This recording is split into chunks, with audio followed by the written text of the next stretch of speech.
私の名前はエリ。結婚していて、ごくごく普通の生活を送っている主婦だ。そんな私だが、結婚したのはつい最近の話。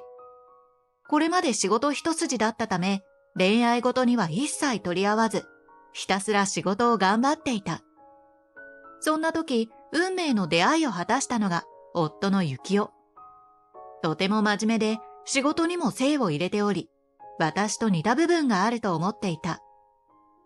知り合ったきっかけも仕事関係だったのだが、意気投合した私たちはあっという間に付き合うことに。そして付き合って1年目の記念日に夫からプロポーズされ、私たちは電撃結婚したのだ。もちろん周りからは驚かれた。友人からは、エリから結婚報告が聞けるのは来世になると思っていたという冗談を言われたほど。私でも仕事一筋で生きてきた分、自分は独身のまま生涯を終えると思っていたので、少し不思議な感覚でいたのも事実だ。それはさておき、夫と結婚してから現在はちょうど3ヶ月目。なんとすでに私は心が折れかかっていた。これまで夫はお金に対してあまり執着がないタイプだと思っていたのだが、どうやら違うよう。とにかく見栄にこだわる人で、あまり高い給料をもらっていないにもかかわらず、贅沢をしたがる人だった。これまでデートのたびにお金を出してくれていたのも単なる見栄。蓋を開けてみたら、実は手取りが20万あるかないかくらいで、そこから借金やら奨学金やら払うものを差し引くと、わずか数万しか手元に残らなかったのだ。だから、これはさすがに聞いていないと怒ったものの。でも、お前は俺が好きで結婚したんだろ？だったら、奨学金だろうがリボ払いだろうが、夫婦の問題なんだから、気長に一緒に払っていこうぜ。と、能天気な返事をされて会話は終了。まさかこんなことになるとは思いもせず、私はめまいがした。そんなある時、夫が家賃を負担しているはずなのに支払いができなかったからと、大家さんから集金の連絡が来た。ここは夫が結婚前から借りているアパートなのだが、正直引っ越したいと思うほどに作りが老朽化している。おそらく築30年は優に超えているだろう。しかもあちこち修繕が必要な箇所もボロボロで手入れがされておらず、共有の場所も埃まみれと一切管理が行き届いていない。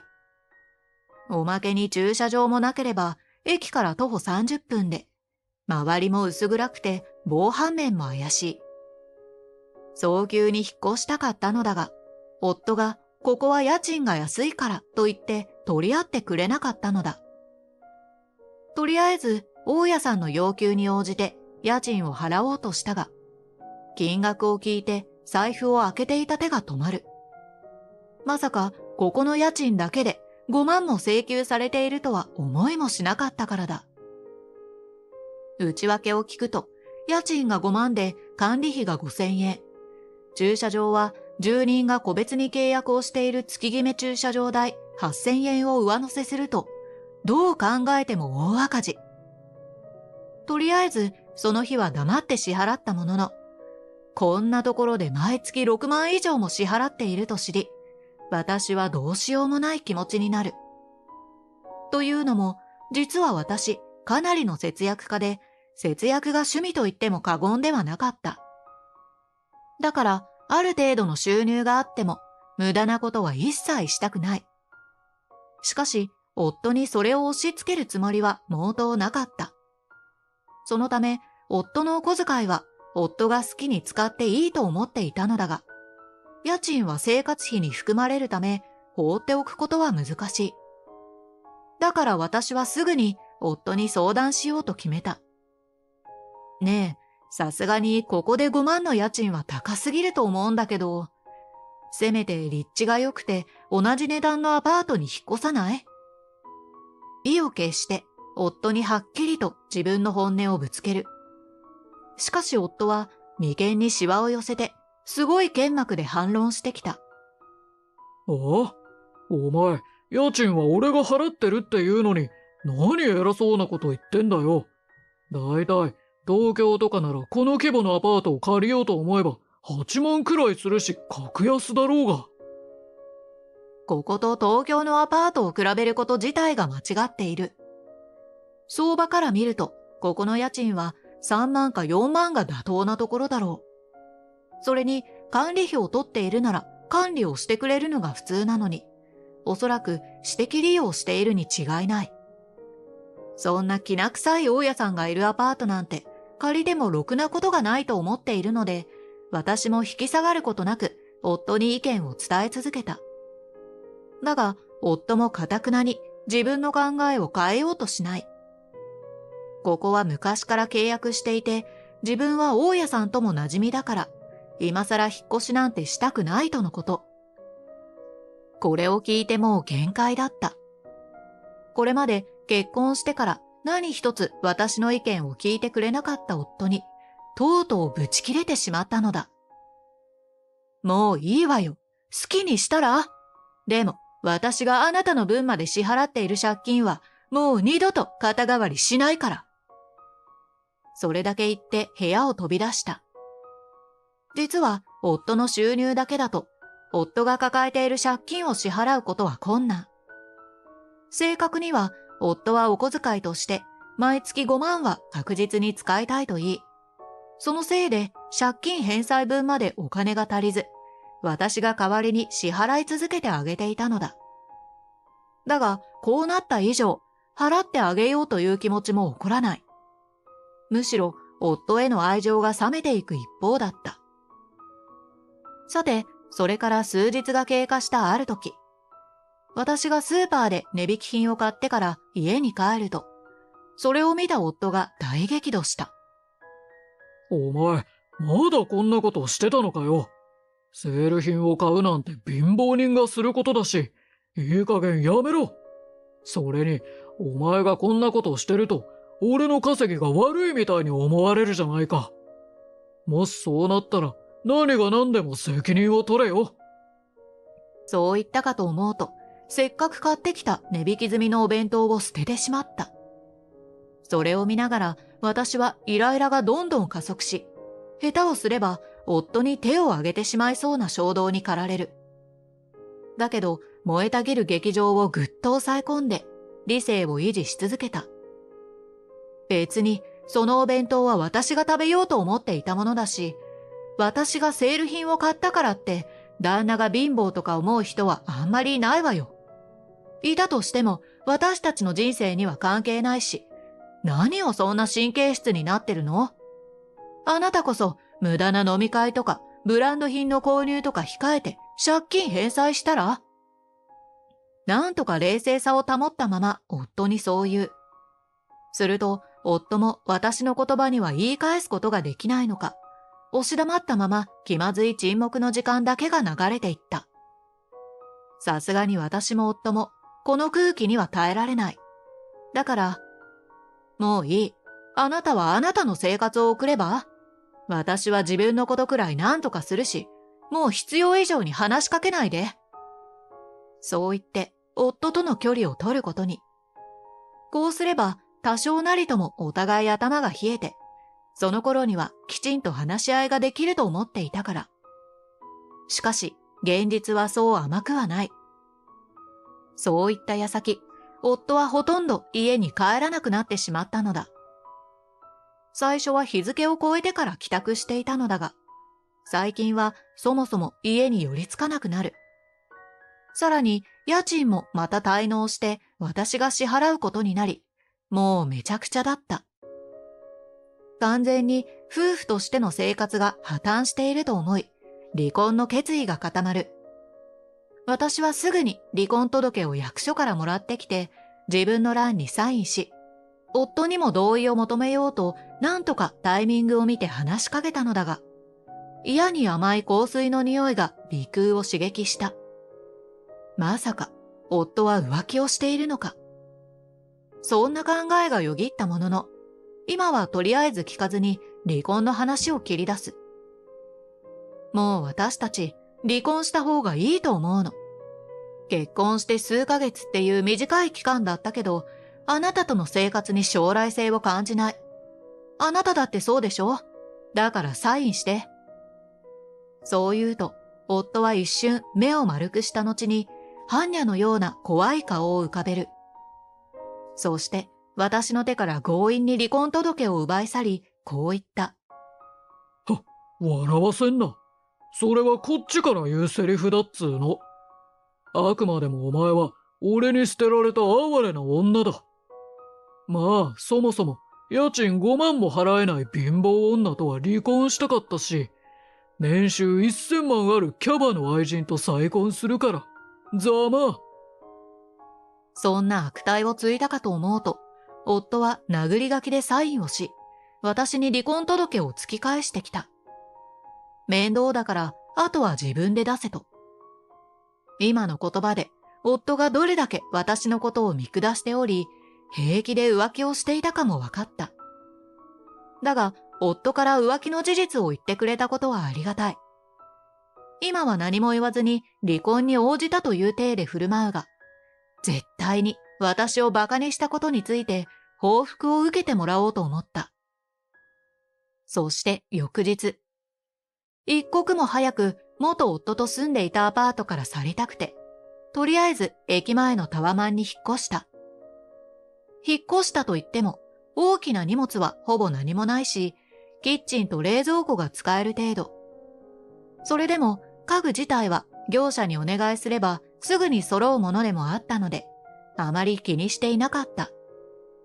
そして離婚して初めて迎えた清々しい朝。私は朝食を買いに近くのコンビニに行こうとマンションを出る。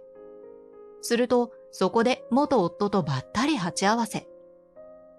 はあ？お前、なんでこんなところにいるんだ？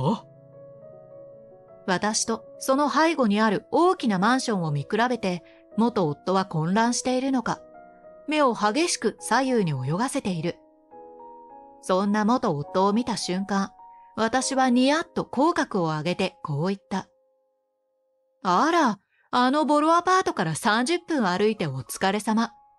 私、今日からこのマンションで生活することになったから。そう言うと、案の定元夫は、私が家賃を払えないのにどうしてと言い出した。元夫からしたら、節約が趣味だった私は、大して稼いでもない普通の OL とでも思っているのだろう。だが、私は今の今まで、元夫にずっと隠していたことがあった。それが自分の本当の収入について。私さ、自分の年収を言うと、お金目当ての人が寄ってきたり、逆に萎縮されたりするのが嫌で、ずっと当たり障りのない額を言っていたのよ。あなたには300万弱って言ってたけど、実は1億ほど収入があるのよね。勝ち誇った笑みを浮かべてそう言うと、元夫はわかりやすく動揺し、口に手を当てて驚きを隠せていない様子だった。そんなバカな話、あり得るはずない。何やったら1億なんて稼いで、昨日の今日でこんないいタワマンに引っ越せるんだよ。私、自分の店を3軒ほど持っているのに加えて、株で不労所得もあるの。それに、もともとプログラマーとしても活動してた時期もあって、その辺含めると1億になるのよね。節約は本当に趣味よ。あなたの給料に見合わない豪遊が趣味と同じでね。皮肉を言うと、元夫は悔しそうに歯をギリッとさせて、強く握られた拳をプルプル震わせていた。